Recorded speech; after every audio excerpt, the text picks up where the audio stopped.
ਬਿਲਕੁਲ, ਅਗਲੀ ਗੱਲ ਜਿਹੜੀ ਆ ਉਹ ਕਰੀਏ ਸ਼ਰਮਾ ਜੀ ਆਪਾਂ ਇਹਨਾਂ ਦੇ ਨਾਲ ਹੀ ਜੁੜੀ ਵੀ ਕਿਉਂਕਿ ਆਪਾਂ ਲਗਾਤਾਰ ਵੇਖਦੇ ਹਾਂ ਕਿ ਸਰਕਾਰ ਫਰੰਟਾਂ ਦੇ ਉੱਤੇ ਫੇਲ ਹੁੰਦੀ ਜਾ ਰਹੀ ਹੈ। ਆਪਦੀਆਂ ਹੀ ਲਿਖੀਆਂ ਸਕ੍ਰਿਪਟਾਂ ਤੋਂ ਬਦਲਣਾ ਪੈ ਰਿਹਾ, ਆਪਦੇ ਜਿਹੜੇ ਲਏ ਫੈਸਲੇ ਉਹਨਾਂ ਤੋਂ ਯੂ ਟਰਨ ਮਾਰਨਾ ਪੈ ਰਿਹਾ।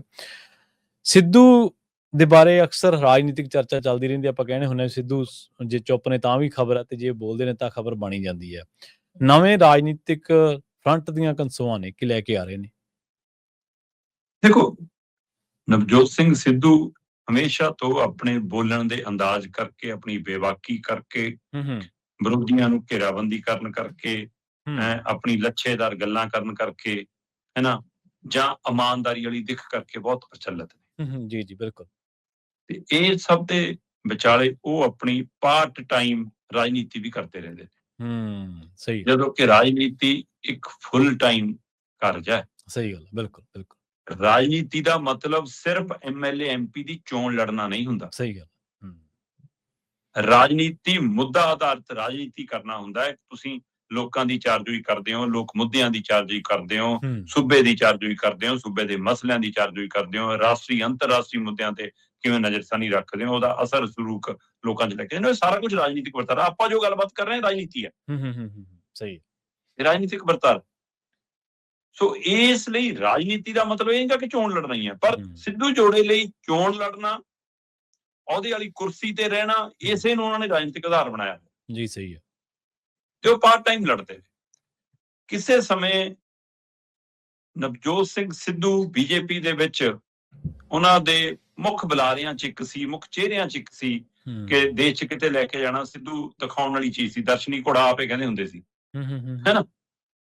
ਤੇ ਉਹ ਜਦੋਂ ਛੱਡ ਕੇ ਆਏ ਬੀਜੇਪੀ ਨੂੰ ਤੇ ਕਹਿੰਦੇ ਮੈਂ ਉਤਰ ਰਿਹਾ ਸੀ ਸੰਸਦ ਦੀਆਂ ਪੌੜੀਆਂ, ਚੜ੍ਹਨਾ ਸੀ ਕੇਜਰੀਵਾਲ ਦੇ ਘਰ ਦੀਆਂ ਪੌੜੀਆਂ, ਤੇ ਕੇਜਰੀਵਾਲ ਨੇ ਫੋਨ ਚੱਕਣਾ ਹੀ ਬੰਦ ਕਰਤਾ। ਪਹਿਲਾਂ ਕਹਿੰਦੇ ਆਪੇ ਕਹਿ ਕੇ ਛਡਾਏ। ਗੱਲਾਂ ਉਹਨਾਂ ਨੇ ਖੁਦ ਮਤਲਬ 10 ਬੰਦਿਆਂ ਦੀ ਬੈਠੇ ਮਹਿਫਲ 'ਚ ਵੀ ਸੁਣਾਈਆਂ, 20 ਬੰਦਿਆਂ 'ਚ ਵੀ ਬੈਠ ਕੇ ਸੁਣਾਈਆਂ, ਜਾਂ ਮਤਲਬ ਜਿੱਦਣ ਛੱਡ ਕੇ ਆਏ ਉਹ ਤੋਂ ਬਾਅਦ ਪਹਿਲੀ ਪ੍ਰੈਸ ਕਾਨਫਰੰਸ ਜਦੋਂ ਚੰਡੀਗੜ੍ਹ ਕੀਤੀ ਆ ਕੇ ਨਾਲ ਪ੍ਰਗਟ ਸਿੰਘ ਬੈਂਸਪਰਾ ਇੱਕ ਨਵਾਂ ਗਰੁੱਪ ਬਣਾ ਰਹੇ ਹਾਂ, ਤਦ ਵੀ ਉਹਨਾਂ ਨੇ ਗੱਲ ਸੁਣਾਈ। ਮਤਲਬ ਇਹਦਾ ਮਤਲਬ ਤੁਸੀਂ ਇੱਕ ਥਾਂ ਤੋਂ ਦੂਏ ਰਾਜਨੀਤਿਕ ਸੌਦੇ ਲਈ ਛੱਡ ਕੇ ਆਏ ਸੀ। ਸੌਦਾ ਨਹੀਂ ਪਟਿਆ ਤੁਹਾਨੂੰ, ਪੰਜਾਬੀਅਤ ਦੀ ਯਾਦ ਆ ਗਈ, ਤੁਸੀਂ ਆਪਣਾ ਇੱਕ ਗਰੁੱਪ ਬਣਾ ਕੇ ਸਾਹਮਣੇ ਆ ਗਏ ਜੀ। ਉਹ ਤੋਂ ਬਾਅਦ ਤੁਸੀਂ ਕਾਂਗਰਸ ਦੇ ਰਾਹ ਪੈ ਗਏ। ਕਾਂਗਰਸ ਤੁਹਾਨੂੰ ਐਮਐਲਏਸ਼ਿਪ ਮਿਲ ਗਈ, ਮੰਤਰੀ ਦਾ ਅਹੁਦਾ ਮਿਲ ਗਿਆ, ਠੀਕ ਹੈ, ਪਰ ਤੁਹਾਡੀ ਇੱਛਾ ਮੁੱਖ ਮੰਤਰੀ ਬਣਨ ਦੀ ਜਾਗ ਪਈ, ਨਹੀਂ ਗੱਲ ਬਣੀ। ਚਲੋ ਤੁਹਾਨੂੰ ਪ੍ਰਧਾਨ ਦਾ ਵੀ ਅਹੁਦਾ ਮਿਲਿਆ, ਸਾਰਾ ਕੁਝ ਹੋਇਆ, ਪਰ ਤਾਂ ਵੀ ਫਿਰ 3 ਮਹੀਨੇ ਲਈ ਵੀ ਮੁੱਖ ਮੰਤਰੀ ਬਣਦੇ ਰਹਿ ਗਏ ਤੇ ਤੁਹਾਡੀ ਨਾਰਾਜ਼ਗੀ ਵੱਧ ਗਈ ਤੇ ਤੁਸੀਂ ਛੱਡ ਕੇ ਪਰਾਂ ਹੋ ਗਏ। ਬਿਲਕੁਲ। ਪਰ ਤੁਸੀਂ ਏਜੰਡਾ ਲੈ ਕੇ ਘੁੰਮਦੇ ਸੀ ਪੰਜਾਬ ਦਾ। ਕੀ ਪੰਜਾਬ ਦੇ ਮਸਲੇ ਹੱਲ ਹੋ ਗਏ ਉਸ ਏਜੰਡੇ ਅਨੁਸਾਰ? ਸਹੀ ਹੈ। ਤੁਸੀਂ ਫਿਰ ਕੰਟਰੈਕਟਾਂ 'ਚ ਕਿਉਂ ਗਏ? ਤੁਸੀਂ ਕਰਦੇ ਪੰਜਾਬ ਦੇ ਮੁੱਦਿਆਂ ਦੀ ਰਾਜਨੀਤੀ, ਪੰਜਾਬ ਸ਼ਾਇਦ ਤੁਹਾਡੇ ਨਾਲ ਖੜਾ ਰਹਿੰਦਾ। ਪਰ ਹੁਣ ਕਹਿੰਦੇ ਨੇ ਕਿ 500 ਕਰੋੜ 'ਚ ਮੁੱਖ ਮੰਤਰੀ ਦੀ ਕੁਰਸੀ ਵਿਕਦੀ ਹੈ ਜੀ। ਕਾਂਗਰਸ ਦਾ 500 ਕਰੋੜ 'ਚ ਸੌਦਾ ਹੁੰਦਾ ਤੇ ਸਾਡੇ ਕੋਲ ਇੰਨੇ ਪੈਸੇ ਨਹੀਂ ਸੀ, ਅਸੀਂ ਕਿਵੇਂ ਖਰੀਦਦੇ ਫਿਰ? ਪਰ ਹੁਣ ਬੀਬੀ ਕਹਿੰਦੀ ਹੈ 25 ਲੱਖ ਮੈਂ ਰੋਜ਼, 40 ਲੱਖ ਮਹੀਨੇ ਦਾ ਮੈਂ ਕਮਾਉਣੀ ਹੈ, 25 ਲੱਖ ਰੋਜ਼ ਨਵਜੋਤ ਸਿੱਧੂ ਕਮਾਉਂਦਾ। ਹਰ ਰੋਜ਼ ਕਹਿੰਦੀ 25 ਲੱਖ ਕਮਾਉਂਦਾ। ਤੇ ਸਾਨੂੰ ਵੀ ਰਾਹੁਲ ਗਾਂਧੀ ਜੇ ਟਾਈਮ ਦਿੰਦਾ, ਫਿਰ ਦੇਖ ਲਓ ਹੋਰ ਕਿਹਨੂੰ ਦਿੰਦਾ। ਮਤਲਬ ਇਹਦਾ ਮਤਲਬ ਤੁਸੀਂ ਪੈਸੇ ਨਾਲ ਟਾਈਮ ਖਰੀਦ ਰਹੇ ਹੋ ਫਿਰ ਤਾਂ। ਸਹੀ ਗੱਲ। ਫਿਰ ਇਹ ਕੀ ਕਿੱਥੇ ਰਹਿ ਗਈ ਤੁਹਾਡਾ ਸਿਧਾਂਤ, ਕਿੱਥੇ ਰਹਿ ਗਈਆਂ ਗੱਲਾਂ? ਜੀ ਜੀ। ਚਲੋ ਇਹ ਨਾ ਹੋਵੇ ਕਿਤੇ ਹੁਣ ਇਨਕਮ ਟੈਕਸ ਵਾਲਿਆਂ ਲਈ ਤੁਸੀਂ ਰਾਹ ਖੋਲ ਲਓ, ਬਾਅਦ 'ਚ ਹਿਸਾਬ ਕਿਤਾਬ ਦੇਣੇ ਪੈ ਜਾਣ। ਸਹੀ ਗੱਲ। ਹੁਣ ਬੀਬੀ ਨਵਜੋਤ ਕੌਰ ਸਿੱਧੂ ਰਾਜਨੀਤਿਕ ਤੌਰ ਤੇ ਸਾਹਮਣੇ ਆਈ ਆ।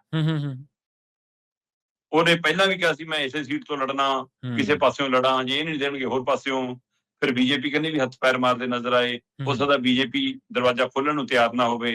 ਇਸ ਲਈ ਕਹਿੰਦੀ ਜਿਹਨੇ ਚੋਣ ਲੜਨੀ ਹੈ ਪੰਜਾਬ 'ਚ 117 ਚੰਗੇ ਬੰਦੇ ਸਾਡੇ ਨਾਲ ਆ ਜਾਓ, ਪਹਿਲਾਂ ਆਓ, ਪਹਿਲਾਂ ਪਾਓ, ਫਟਾਫਟ ਆ ਕੇ ਮਿਲੋ, ਟਿਕਟ ਲਓ।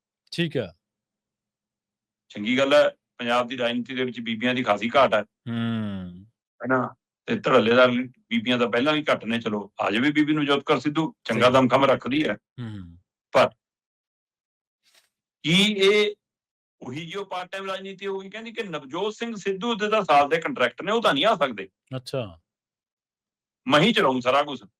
ਮਤਲਬ ਤੁਹਾਡਾ ਇਹ ਹੈ ਕਿ ਦੇਖ ਚੜਾ ਲਓ, ਜੇ ਦਾਲ ਪੱਕ ਗਈ ਵਧੀਆ ਹੈ, ਵਧੀਆ ਰਿੱਝ ਗਈ, ਫਿਰ ਉਹ ਸਵਾਦ ਚੱਖਣ ਆ ਜਾਣਗੇ। ਮਤਲਬ ਜੇ ਗੱਲ ਬਣਦੀ ਦਿਖੀ ਫਿਰ ਉਹ ਆ ਜਾਣਗੇ। ਸਹੀ ਗੱਲ। ਜੇ ਨਾ ਬਣੀ ਫਿਰ ਉਹ ਆਪਣਾ ਕੰਮ।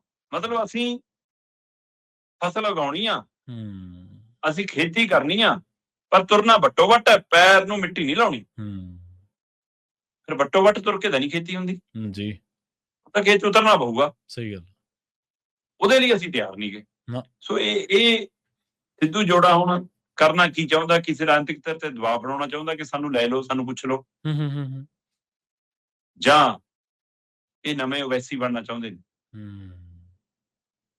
ਇਹਦੇ ਲਈ ਫਾਇਦਾ ਕਰਨਗੇ ਇਹ, ਸਹੀ ਗੱਲ ਕਿਉਂਕਿ ਜਿੰਨੀਆਂ ਵੱਧ ਧਿਰਾਂ ਪੰਜਾਬ 'ਚ ਜੰਮ ਰਹੀਆਂ ਨੇ, ਲੋਕ ਇਹਦੇ ਵੀ ਅੰਦਾਜ਼ੇ ਲਾ ਰਹੇ ਨੇ ਕਿ ਇਹਦੇ ਪਿੱਛੇ ਵੀ ਕਿਤੇ ਉਹੀ ਘਾਗ ਰਾਜਨੀਤੀ ਘਾਰ ਤਾਂ ਨਹੀਂ ਗੇ ਸਹੀ ਗੱਲ ਜਿਹੜੇ ਪੰਜਾਬ 'ਚ ਆਉਣ ਲਈ ਕਾਹਲੇ ਨੇ। ਤੇ ਉਹ ਹਰ ਲੋਕ ਤਾਂ ਇਹ ਵੀ ਅੰਦਾਜ਼ੇ ਲਾ ਰਹੇ ਨੇ ਕਿ ਜਿਹੜੇ ਕਿਸਾਨਾਂ ਤੇ ਡਾਂਗਾ ਫਿਰ ਰਹੀਆਂ, ਇੱਕ ਪਿੰਡੇ 400 FIR ਹੋ ਰਹੀਆਂ, ਇਹ ਵੀ ਬੀਜੇਪੀ ਲਈ ਤਾਂ ਨਹੀਂ ਮਾਹੌਲ ਸਿਰਜਿਆ ਜਾ ਰਿਹਾ। ਸਹੀ ਗੱਲ ਬਿਲਕੁਲ ਉਹਨਾਂ ਲਈ ਤਾਂ ਰਾਮ ਔਖਲਾ ਕੀਤਾ ਜਾ ਰਿਹਾ। ਕੌਣ ਕਿਹਦੇ ਵੱਲੋਂ ਖੇਡ ਰਿਹਾ ਅਜੇ ਕਿਸੇ ਨੂੰ ਨਹੀਂ ਪਤਾ, ਕਿਸੇ ਨੂੰ ਨਹੀਂ ਪਤਾ। ਸਹੀ ਹੈ। ਇਸ ਲਈ ਸਿੱਧੂ ਜੋੜਾ ਕਿਹਦੇ ਵੱਲੋਂ ਬੈਟਿੰਗ ਕਰਨ ਦੀ ਸੋਚ ਰਿਹਾ ਅਜੇ ਕਹਿਣਾ ਜਲਦਬਾਜ਼ੀ ਬਿਲਕੁਲ ਜੀ। ਇਹਦਾ ਆਪਾਂ ਅੱਗੇ ਵੀ ਗੱਲ ਕਰਦੇ ਹੁੰਦੇ ਸ਼ਰਮਾ ਜੀ, ਵੀ ਜਿੰਨੇ ਜ਼ਿਆਦਾ ਫਰੰਟ ਤੇ ਉਹਦਾ ਫਾਇਦਾ ਕਿਹਨੂੰ ਹੈ, ਆਪਾਂ ਨੂੰ ਪਤਾ ਹੀ ਹੈ ਕਿਹੜੀ ਧਿਰ ਨੂੰ ਜ਼ਿਆਦਾ ਫਾਇਦਾ ਹੈ। ਤੇ ਜਿੰਨੀ ਅਰਾਜਕਤਾ ਵਧੂਗੀ, ਜਿੰਨਾ ਸਮਾਜ ਦੇ ਵਿੱਚ ਫਿਰਕਿਆਂ ਦਾ ਆਪਸੀ ਦੁਫੇੜ ਵਧੂਗਾ, ਉਹਦਾ ਫਾਇਦਾ ਕਿਹਨੂੰ ਹੈ, ਇਹ ਵੀ ਆਪਾਂ ਨੂੰ ਪਤਾ ਹੀ ਹੈ।